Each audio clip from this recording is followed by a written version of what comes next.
Do you know if they sell old school Metallica or Iron Maiden onesies for 1 week old babies? Asking for a friend. Look what we've got on screen. Carl Benjamin. Title of the video, I was disinvited from an Oxford Union debate. Holy moly. I was supposed to be debating at the Oxford Union tonight, but this morning I received an email disinviting me. This is what the email said. Same day? What if the guy had prepared for it? Dear Mr. Benjamin, it has been brought to our attention as of this evening by one of our partner organisations that you made a direct threat of sexual violence against a woman in a public office. While you did later issue an apology for these statements, this came nearly a decade after the incident, during which time you publicly made repeated, frivolous reiterations of the threat. Oh, I remember I do remember this whole situation when he was like, I wouldn't even grape you. Is that it? The Oxford Union is a free speech society and is committed to hosting and platforming the widest possible range of speakers and viewpoints, especially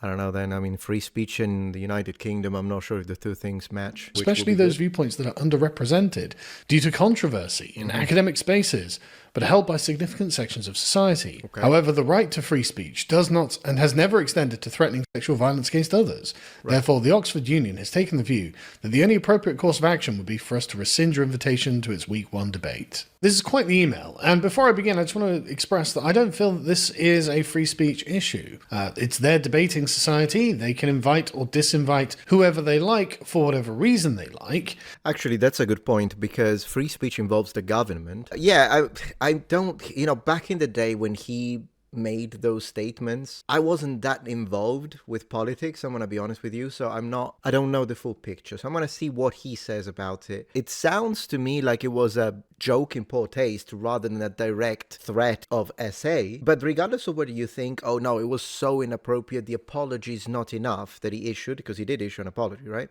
The apology is not enough. If that's your point, well, that's your point, we all can have our own positions, but then I have to beg the question, how does someone like a Sam Piker, who continuously and unapologetically utilizes direct threats of violence against all of his political opponents, half of the population of America, including the sitting president, and yes, he's given microphones all the time, and he never apologizes for that stuff. Given this is the UK, so of course, I mean, whatever. But I am wondering how we live in a society where we have such massive double standards. But let's see what he says about it. And this is the third time that they have invited me and either stood me up or disinvited me now. So I'm not very worried about that or bothered about that at all. I suppose it's a bit frustrating that I had paid for a hotel room that now I'm out of pocket for. Yeah, of course. That's awful. And it seems rather unprofessional to send it to me late in the evening. This was sent at 11 o'clock the day before, so of course I didn't see it until this morning. So that seems wrong. Highly unprofessional, frankly. Yep. And it also seems strange because they surely know who I am. I mean, they've repeatedly invited me. So this is a bit of a surprise. But I think someone got involved because, I mean, he's making a very good point here. Obviously, they have to know who he is, because if they didn't, if they hadn't done their research on his past and whatnot, because I mean, it's their prerogative to decide who can go, who can't go. They shouldn't use free speech as a label for it. Free speech has nothing to do with it. But they could say, hey, we don't want this, and this other speaker. They can do that. Any private organization can do that. Once again, if they did not do the research on his past, his reputation, what he said, what he hasn't said, whether or not he issued apologies about it, retractions, and that kind of stuff, then that's a second unprofessional aspect of what we're dealing with this society. That's very unprofessional. What are you doing? Before you issue an invitation, you have to do your research. That's common sense. That's common sense. Like I said, I don't mind why they invite me or disinvite me, and I don't see myself being inclined to accept another invitation because, of course, okay, fool me once, shame on you, but fool me twice, shame on me. Yeah, makes sense. But now it's graduated to an open lie. I've never made a direct threat of sexual violence against anyone, let alone a woman in a public office. That's what I was thinking. So I kind of remember it. That didn't sound like I am going to essay you tomorrow. That's, or even without the tomorrow time specification. It is a lie. It is a misrepresentation. Doesn't matter who you do. Like, even just for clarity, before the clowns cry, if someone said, oh, Sam Piker wants, just to mention someone I hate, but it could be Destiny, it doesn't matter. If someone says, oh, they said they want all Christians dead on the streets, I would say, no, they didn't say that. Piker said America deserved 9/11 and stuff like that. He said he wants the blood of capitalists on the streets. So, disgusting, awful, illegal in my opinion, but I'm no lawyer. But now I'm not going to say, oh, and he said he wants all Christians. He didn't say it. Not that I think he's not going to say it. Possibly he might say it the next week. Next week he might say it. But it's important to underline, you shouldn't lie. You shouldn't lie about anyone. Even if they are your political enemies. A lie is a lie. What about the truth? It's not that I would defend Hassan or Destiny, but I would absolutely defend the truth about them. See, it's a subtle difference, but it's an important one. Let's continue. And of course, not even Jess Phillips has herself made such an allegation. Right. And if I had done that, why would I not have been investigated by the police? Good point. Why would I not have seen the inside of a courtroom? Why would I not have a criminal record if that is what I had done? Sure. Of course, I don't have any of these things to my name. I haven't been arrested for this. I haven't been to a courtroom. I've never seen the inside of a courtroom. And I don't have a criminal record. At least anything that's not a non-crime hate incident. But the point being, this just isn't true. The fact of being invited or disinvited is actually not terribly interesting to me. What I'm concerned about here is the fact that this allegation, this lie, has been used to deplatform me. Now, like I said, if they didn't want me there, they don't have to give a reason. There you go. It's their organisation, not mine. Yeah. And I don't mind if they just say no thank you. That'd be completely acceptable. Yeah. And I would have just got on with my day. I don't see why they've fabricated this lie about me in order to deplatform me. It's their organisation. They could have just said no thank you. So that's somewhat of a disappointment. And like I said, I'm annoyed that I'm out £200 on a hotel room. But it's not the end of the world. And I mean, the guy's right. The guy's right. He's absolutely right. He's not saying anything. If you think he's saying anything wrong, say it in the comments, but don't just go and spam, oh, he's a racist, he's misogynist, because it has zero to do with the item of conversation that we're having right now. Not only is absolutely right, but they should give him the money back, £200 back on the £200. Not that he needs it. Very successful. Doesn't matter. It doesn't even matter. He could be a multi-billionaire. £200 back to his pocket. One of them, maybe he can cancel it. I don't know. And they could have just said no thank you. Yeah. So I am actually rather affronted that they've made these allegations against me, which would consist of a crime. Yeah, exactly. In order to, I suppose, just blacken my name. I mean, who are these partner organizations? Who is telling a lie about me? That's what I'm saying. Someone else did it. Someone else did it. That justifies the change of heart. Because I don't think it's possible. And these are completely incompetent. I don't think it's possible that they really knew nothing about the past, what he has said, because there are things he said. I'm going to be honest with Carl Benjamin. I mean, we are supposed to have a conversation actually possibly this Thursday. So great. I'm looking forward to that because I'm happy to have a conversation with anyone, by the way. Whether I agree with them or not, whether I partially agree with them, whether I disagree, I'm happy to have a conversation with people.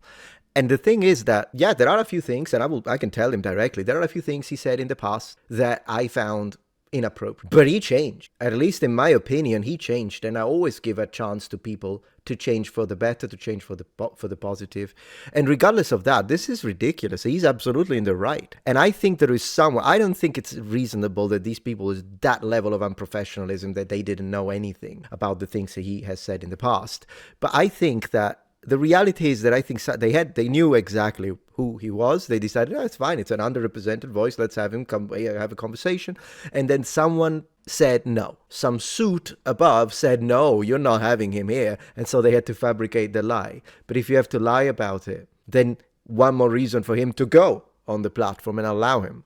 Because what the heck is with the lie? In order to do this, I think that's something they might themselves want to look into. Yeah. But I thought since we were here, I would present my argument to you. I had written an argument arguing for the motion. So I thought what we'd do is go through it and I'd let you judge for yourselves. Okay. So the motion was, this House believes that being British is a birthright, not a choice. The debate description is as follows. What does it mean to be British? Is national identity an inheritance rooted in history, ancestry and shared tradition, or a civic commitment open to all who choose to belong? For some, Britishness is a birthright, shaped by lineage, cultural memory and an organic sense of nationhood that cannot simply be adopted. They argue that citizenship alone cannot replicate the depth of historical continuity and social cohesion that comes from being born into a national community. Very interesting Others prompt. maintain that Britain's identity has always evolved, enriched by newcomers who embrace its institutions, values, and public life, and that to define Britishness by birth is to deny the very pluralism that characterises modern Britain. Is being British something one is by origin and inheritance, or something one becomes by allegiance and participation? This debate asks whether national identity is fixed at birth or forged by choice. Okay. You can see why I accepted this debate. That sounds Yeah. like a really interesting subject. It is. Which is why I wrote my argument. So the way that the debates at the Oxford Union work is that the proposition is either assented to or dissented from, and you have people who are for the proposition and in opposition to the proposition. In this particular case, there were going to be 4 people on either side, and maybe this debate will still go on in my absence. I have no idea.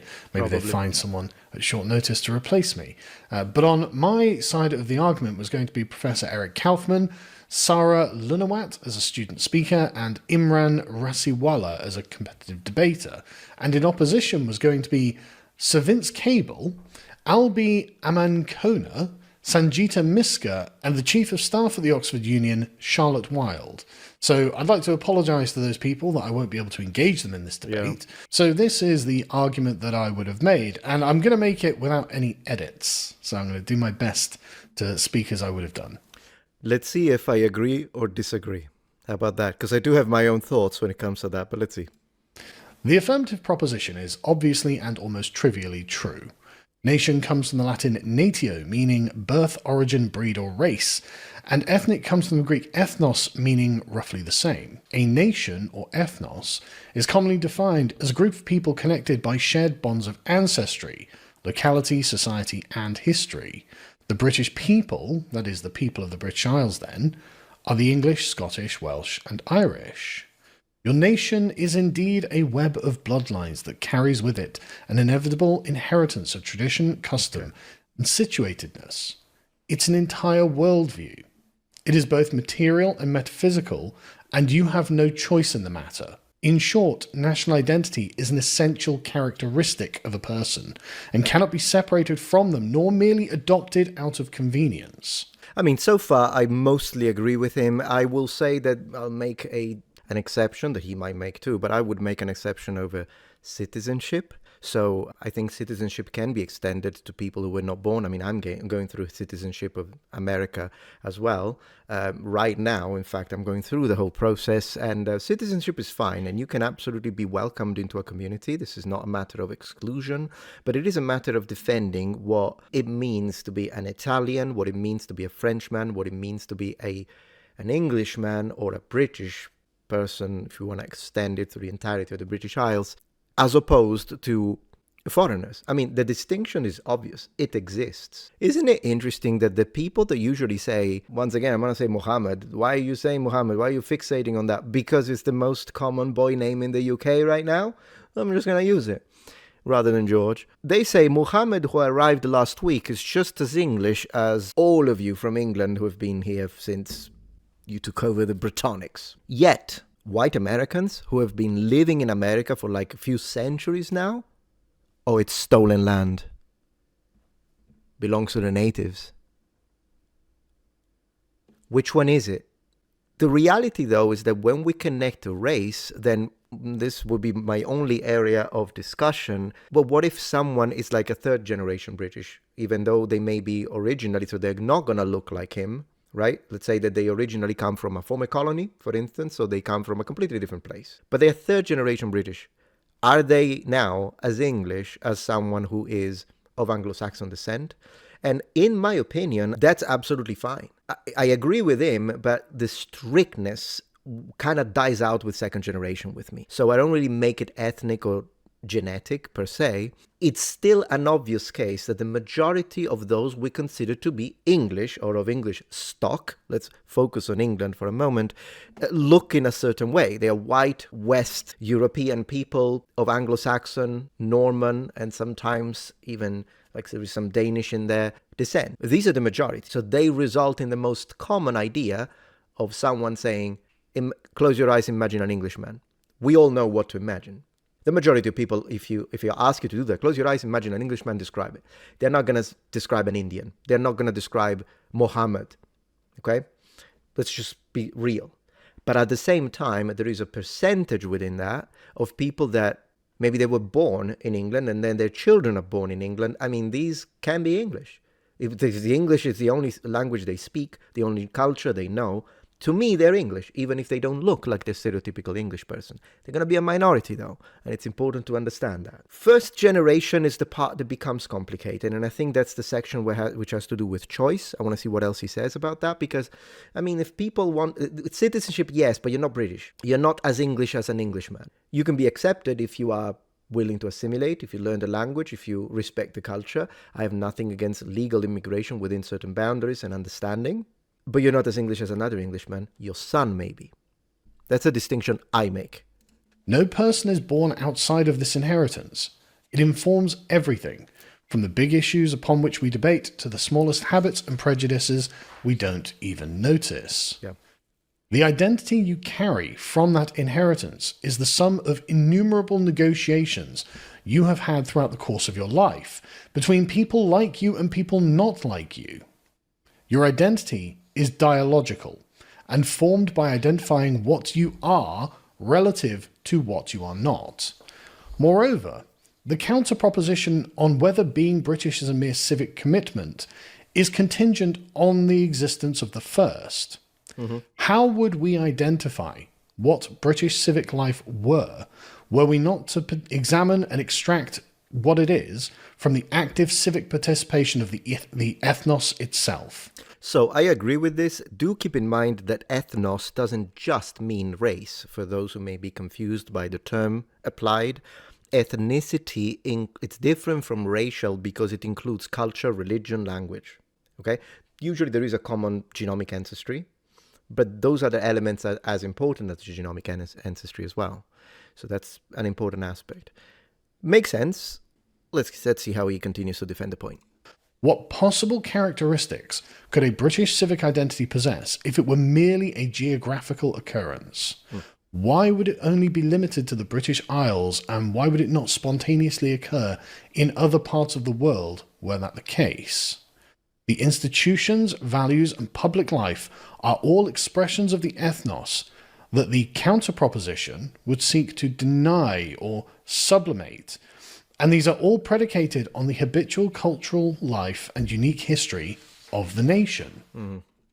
At best, participating in British civic life as an outsider is a simulacrum of what it is to be British, a cosplay. This is not in itself wrong, and in small numbers it is tolerable, even celebrated, as imitation is the sincerest form of flattery. But that isn't what is happening now. Not only are there millions of people in Britain who have no interest in making a positive contribution to public life, but they are outwardly here to extract resources from us and send them home. The argument for an inclusive, participatory identity falls apart when it attempts to define British identity to include people whose prime ancestral origins are identified by reference to foreign countries. I mean, that's a good point. It is a good point. That's why I was saying it needs to be something that is followed by action and prioritization. My son, Italian-American, right? My son just born recently, beautiful little boy. He will be more American than me, regardless of what citizenship I get, right? So I will get the citizenship, and I'm fully committed. Given I do send a little money home to help my dad, I do that. So I don't know if he would find that less American of me because I'm not keeping all the money here. But then again, I mean, I'm paying my taxes. So that is one way I contribute to the American society. In fact, that could be a very interesting discussion to have with him. Because, of course, we have to apply this logic to every ethnicity, while also not disregarding real data and pattern recognition, because not all races behave the same and not all cultures integrate the same. This is real. Okay, a Swiss person, an English person, an Arab Muslim, an African from Congo, all these people integrate in different ways. Even Chinese people integrate in different ways in our societies, don't they? So, I mean, he's making some really good points. It's just that I wish I could ask him follow-up questions to kind of solidify what he's saying, what he means by in small numbers when talking about legal immigration. Of course, as I say, I'm completely against illegal immigration. That's nonsense. And if you support that, you've been brainwashed. You need to touch grass because it's nonsense. Borders are real in every country. I think I made that one very clear in a lot of other videos. When it comes to legal immigration, yeah, it can't be just waves of millions and we make everyone legal with a stamp. It still needs to be based on the needs of the nation first and the citizens of that nation first. So, of course, if someone comes into your, whether it be England or Italy or America, they are marrying real marriage, not fake marriage to get $5,000 and give them a visa, real marriage.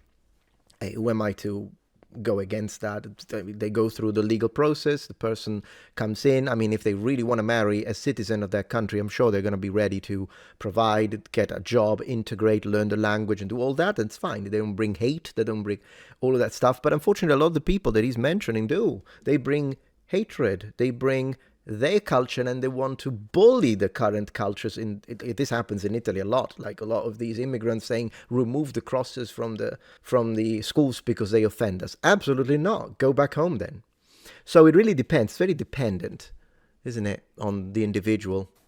It forces the natives to take a look at themselves seriously, right, and examine the hitherto unexamined presuppositions of their own lives.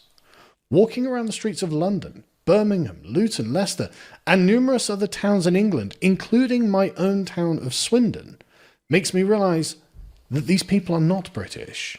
Mm-hmm.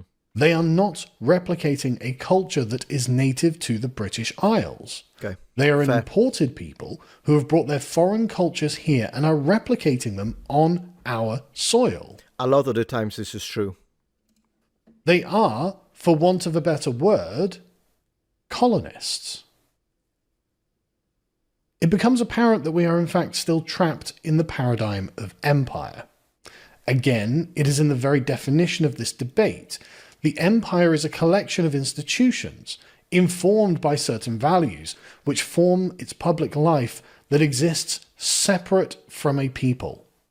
Empires exist above nations. They command them, they control them. They allow a class of people to enrich themselves off them. From the time of Ashurbanipal to this day, the imperial creed has been to subordinate all national sentiment and transform the people into human resources. The empire then engages in the mass movement of peoples for the sake of itself and institutions. Over that other nation. This is yes. why there were Indians in Africa, why they were expelled by the decolonial movements that, in many cases, the Indians themselves fomented. This same principle is being applied now. We are told constantly that fungible human labour is required to keep our institutions afloat, pay for our pensions, and support the NHS. We are told that people of any kind can be imported without limit to ensure that the system may survive just one more budget. Yeah, absolutely not. People of any kind, without limit. I mean, I would have to see who makes this statement exactly to make sure it's not paraphrased. But if it is verbatim or approximately correct, then that's nonsense. Absolutely. And then the other thing I wanted to say before letting him finish. The incorporative ideology is just window dressing to justify the empire's mass movement of people and is promoted by individuals who look to secure their own place in the administration. Right. As it was in Assyria, as it is now. The identity which begins in a particular people ends by incorporating any and all people because the system demands it. Yeah. This is always and without exception at the expense of the nation. Yes. And when the nation feels itself sufficiently undermined, degraded, and eventually at the point of abolition by the empire, it provokes a reaction against the empire and any imperial colonists who relied upon the empire for their protection. While the empire is strong, this can be contained. But when the empire weakens, the reactionary principle boils forth, and we see the same pattern everywhere in the world. The incorporative ideology of the empire is shown to have been a fiction, enforced by state power for its own ends, and unravels very swiftly when this power abates. In each case, the response of the reactionaries has been the same. The reactionaries will... So the empire analogy is interesting. I would have to see how fitting it is, but I'm not an expert on UK politics. In fact, I don't know that much. And I've been following the whole situation with immigration, absolutely, but clearly I'm not. What do you think? Do you think the analogy fits, or do you think it's not as fitting, and perhaps it's interesting, but it's a little abstract? Do let me know in the comments. I'm interested to see your opinion, particularly if you are from the UK. Say to the colonists that because of the colour of their skin, they will be sent home by the suitcase or the coffin, and that in time they will come to see the sense of their own departure. I didn't understand this one. This has happened within living memory. Millions of Europeans and their Indian administrators were expelled from the colonies by reactionary nationalists, throwing off the yoke of empire to reclaim the dignity and pride of their oppressed nations. And there is no reason to think that this cannot come to pass in the future. So what we have here in this house are the arguments on this side for the nation and on the other side for the empire. We represent those who are suffering from the current state of affairs, and they represent those who are benefiting from them. I mean, it is a fact that English patriots are absolutely suffering in their own country when it comes to resources, economy, and freedom. 100%. The conceptual fiction that a nation is merely an abstract voluntary organization that can be rationally chosen is not only obviously untrue, it's dangerous. Right. National identity is, by definition, based on ancestry, heritage, and a common sense of feeling, or else it would not be a national identity. And woe betide any empire that fails to understand the key lessons of history. The first one being that all empires fall, but nations endure. And when the empire falls, the pent-up resentment of a long-abused people comes rushing forth, and the sight is rarely pleasant. It would surely be better for all involved to accept the nature of nations and empires and respect the boundaries that exist to prevent these acts of barbarism in the first place. That boundary, the primary boundary that prevents the empire from eating the nation, is the integrity of the national identity. I shouldn't imagine that in future I'll entertain any more invitations from the Oxford Union. I'm rather disappointed with how they've behaved here. And, I don't really appreciate being lied about, frankly. And I don't really appreciate having my time wasted and money wasted, Who actually. does? Sorry for any people who I'd spoken to who were quite excited to see it happening. I guess we'll not ever find out what the reaction of the House would have been. Thanks for joining me, folks, and I'll see you when I see you. All right, well, that was an interestingly organized talk. I appreciated the speech. As I say, it would have been nice to then have some cross-referencing and hear people asking questions, specifications. What do you exactly mean by this? How would you apply this framework of reference that is, generally speaking, presenting well? And then how would you apply to these specific outliers, like the one that I mentioned? What about like a child of third generation who is otherwise speaks like you, talks like you, eats like you, things like you? The ones that are fully integrated, does their racial component preclude them from being considered English? That would be the only thing that I would probably disagree with, but I don't know, because then again, it make it happen. It's possible that he would have considered these as valid minority exceptions. Who knows? But in general, I think it made a lot of sense. It made a lot of sense, and it sounds again like the kind of wording that people who have been underrepresented and attacked constantly in England, which is awful. You should be proud of being English. You should in England, or Scottish in Scotland, or Welsh in Wales, and whatever the heck, Irish in Ireland. You should be allowed to fly the colours of your nation and be proud of it. And it's nonsense what you guys have to endure. So I sympathize with that. And in this situation, I absolutely sympathize with Carl Benjamin. He was mistreated by this Oxford Union, and it was awful to see. Anyways, thank you for watching.